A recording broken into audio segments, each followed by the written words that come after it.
So we're just thinking about this in terms of understanding how information is communicated between people, knowing that visual images as well as auditory and audio information can convey quite complex information across people. And when you're interested in influencing people, then thinking about this is an important thing to consider.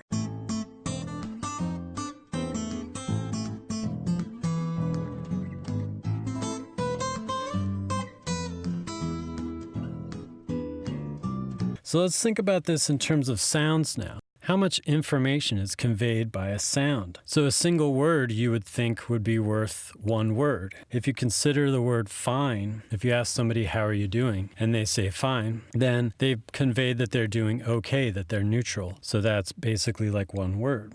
Now, if you ask somebody how they're doing and they say fine, then they're conveying that they're unhappy and that they might not be happy to talk about why they're not feeling fine. And so this single word now, because of the way it's intonated, can express more than just a single word. Maybe it expresses a full sentence.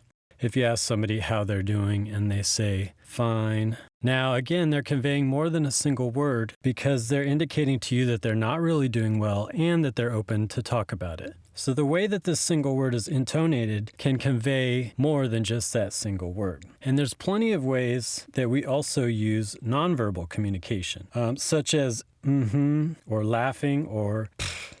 So when we hear something like pff, it's kind of overlaps. It's similar to the type of sounds that a monkey would make. And, monkeys as well as humans use nonverbal forms of communication. And we have a sense for what that means. We think that it means basically that whatever we think or whatever we say is being discounted. It's not being taken seriously. Blurting out that complex sound is worth maybe a single sentence in terms of what that phrase communicates to somebody else. Now, researchers have created a map of all of the sounds that humans make, all those nonverbal sounds, like They have classified them into 28 different emotions. And you can think of these emotions as things like distress, confusion, elation, desire, surprise, fear, contentment, or sympathy.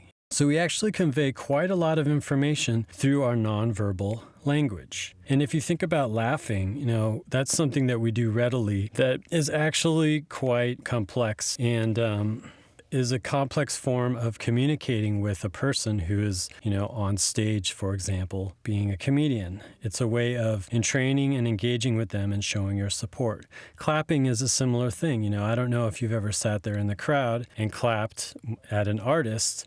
Sometimes it feels a little strange that that's a sort of human thing that we do, but it is a way of showing appreciation, and it brings the people in the crowd together, and it syncs them with the performer. It basically brings them into the performer's world.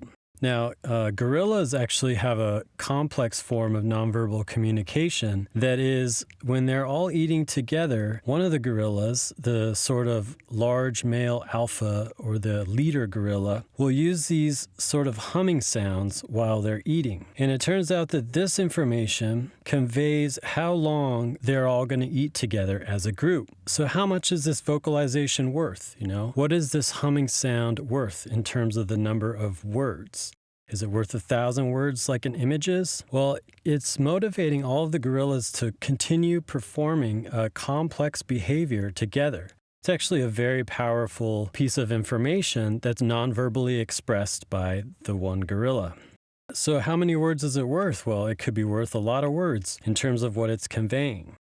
And humans have similar ways of conveying information non-verbally. For example, if you look at the songs that we perform, if you ask people to determine if the songs are used to motivate others to dance or as a sort of lullaby to get them to fall asleep, most people across different cultures can identify which songs are used to get people to dance or which are used to get people to fall asleep as if they're a form of lullaby. So just these sort of nonverbal ways that we communicate through song can instill these complex behaviors within groups of people. And again, that means that if you think about the information conveyed in that song, it's actually quite a bit of information, and it's actually quite complex.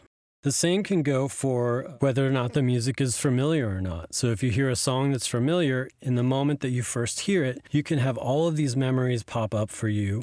And those memories can be quite rich and complex, as opposed to if it's not familiar. And if that song happens to correspond to a commercial jingle for some product, then in only 100 or 300 milliseconds, you recognize that and you have all of these associations with that product, your previous experiences with it, and any memories that are related to, say, consuming that product. Say if it's like a fast food restaurant, maybe you went there growing up with your family. And so you have this strong attachment to that sound that happens very quickly. And again, this is a very complex piece of information that's transferred. And, it in theory could be worth, say, 1,000 words, kind of like an image.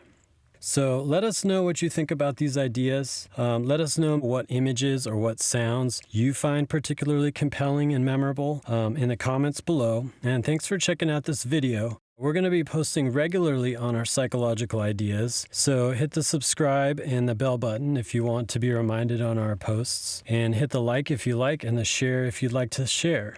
So thanks for checking out this video.